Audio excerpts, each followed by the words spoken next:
So guys, we are going to start with the other question of the trigonometry, that is solve 9 secant square A minus 9 tan square A is equal to. So we need to find out that this equation gives that what answer we will get after solving this equation. So now we will solve it.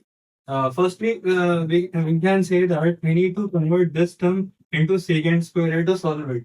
So we use the identity as I can say that secant square A minus 1 is equal to tan square A.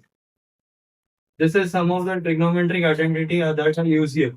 So now, my secant square A minus this 9 tan square A can be written in the form of secant square A minus 1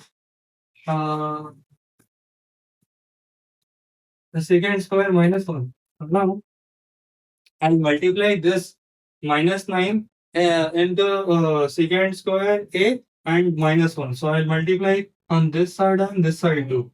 So now secant square A minus 9 secant square minus 9 secant square A, and minus of minus gets plus. So plus 1.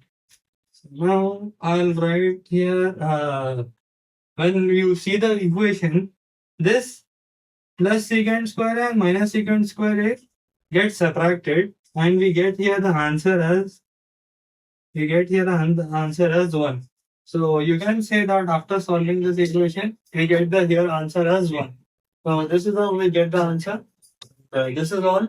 You need to use some of the trigonometric identities to solve like these questions, and it makes much easier.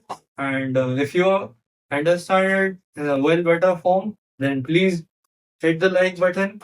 Let's target it that this video gets something like 20 to 30 likes, and see you in the next video. Till then, take care. Bye bye. Thanks for watching.